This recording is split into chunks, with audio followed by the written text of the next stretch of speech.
For 10 years now, the Macan has been a bestseller. Now the new, all-electric one is here. I've driven the prototype. It drives like a Porsche.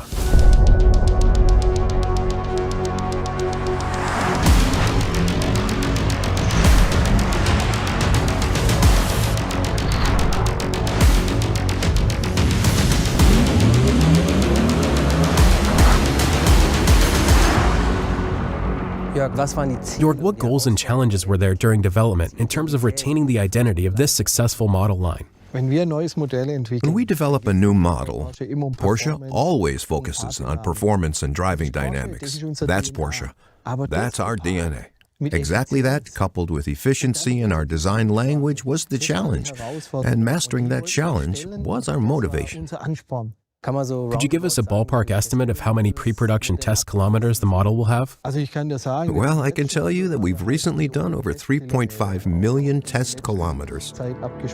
That's several 24-hour of Le Mans in a row. You have to drive a long time to get that far. We're on the road worldwide. We have to cover all temperature ranges, so -30 to +50 degrees, which we get in Death Valley, for example. We have an SUV, so we want to cover the full spectrum there as well. So we do gravel, snow, sand, to get the whole picture. We're all over the world. It's essential that the car looks like a Porsche. Everyone has to see it. The fly line has to be right, and yet the efficiency has to be there as well. And of course, the drag coefficient is a key factor here.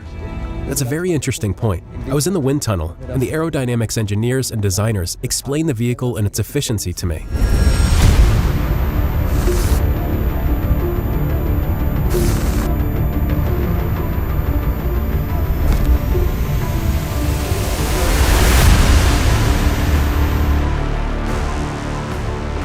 Wow, Thomas, what area are we in here in the wind tunnel? This is wild. We are right in the center of the aerodynamics development unit at Porsche. You see the big motor in front of us. I've never been in a wind tunnel, and certainly never been so close to this fan.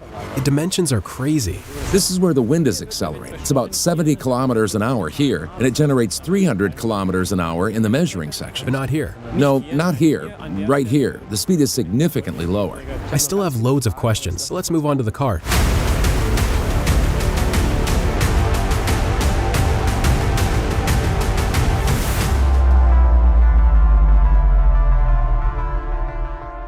And we're now showing those who made this car. Peter, our designer, and Andy, our aerodynamics engineer. Hi, what is the teamwork like? What does the designer want? What does the aerodynamics engineer want? And are there any sticking points? The basic design should be classic Porsche, and that sometimes conflicts with the specifications they set out for us. We then have to harmonize things so that it still looks good and also functions well. In any case, we work on every millimeter. Yes, this is true. It was a pretty intense collaboration with the designers, particularly these corners that are so nicely accentuated here. The aerodynamics engineer always wants to take it further, especially when there are shorter overhangs, and when the design wants to stay further in. I think we found a great compromise here in combination with the air curtain channel. It must be said that this is still a prototype and not the finished car, of course. You can already see where it's going. I already feel it's absolutely inspiring. It's still a prototype, but at least you can see the things we're still working on, the things we're still putting the finishing touches to. Can you give me a few specific examples that perfectly show this teamwork? I think it also met your needs when we said that from an aerodynamics perspective, we'll move the brake cooling from the underbody to the front. But then we could compensate for that with the cooling air flaps and still create a relatively bullish front without a trade-off in terms of aerodynamics. I'm familiar with that from motorsports, where we drive with a closed underbody, like in the LMP back then. And that makes a huge difference. How is that here in the new Macan? The battery floor means we have a completely closed underbody.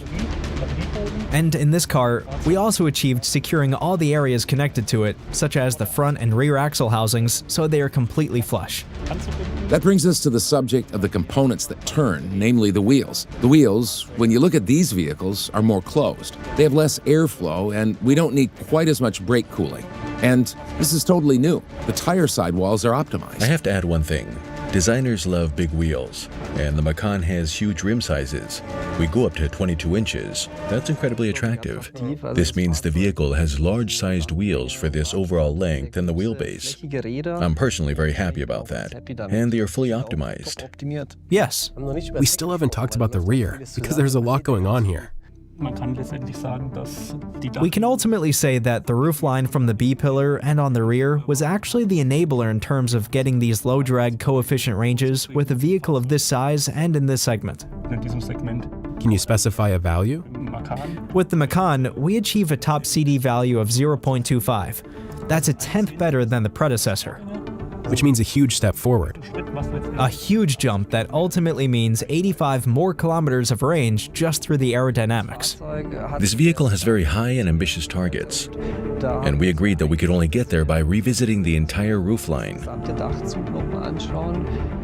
We've adapted aerodynamic elements that make the vehicle even better in different driving situations. But we integrated them really well. And integration is quite important in the sense that you get a much clearer and cleaner design.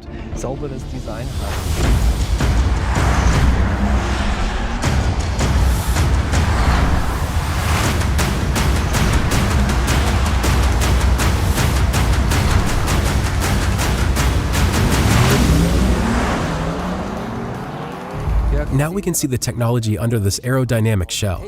Let's dig into the details. Can you give me some outline data, a few figures? We will have over 450 kilowatts of power in the vehicle, over 1,000 Newton meters of torque, and we're well under 4 seconds from 0 to 100. That felt extremely fast, and I have to say, reproducible as well. That's our standard, feeling that thrust not one time, but of course over and over again. And what we promised in the past, we are promising with the electric cars as well. Can you show us where this dynamism comes from? The key is packaging and weight distribution. One thing is key, of course. The battery in the center with an extremely low center of gravity helps, but when you go back here, you can see how we've moved the drive further back. This enabled us to create the space here for the rear axle steering. We have an adjustable 5-degree angle. This gives us an outstanding turning circle and great driving dynamics. I don't have to tell you what rear axle steering does for the dynamics, and visually you can also see that we have a very powerful electric motor or a fully variable distribution of the power. To top things off, we have a height-adjustable air suspension with a 2-valve damper, which easily spans the full range between sportiness and comfort.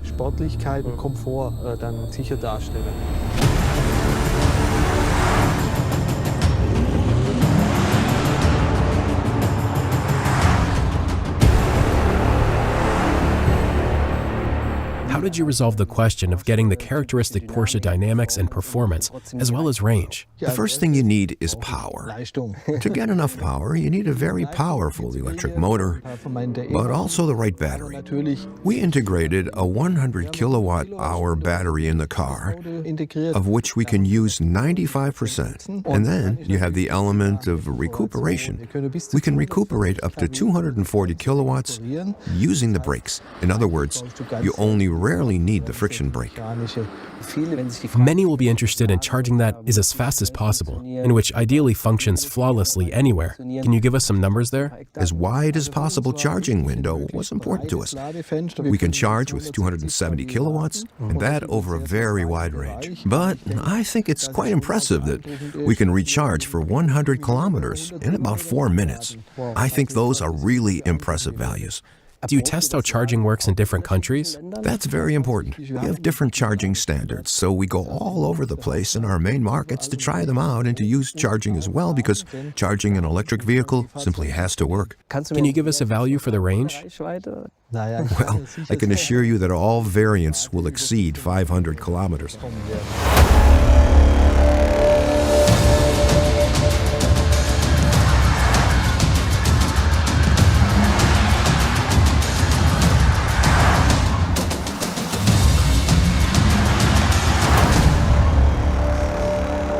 I have to say, it brakes and steers like a Porsche. Incredibly good feedback via the steering. You can feel the power, the acceleration. But the Macan isn't just supposed to be a sports car. The Macan must be an all-rounder that covers the full range of customer benefits. And it must be recognizable as a Macan. We have achieved the entire spectrum, and the challenge of implementing this was an incentive for all of us.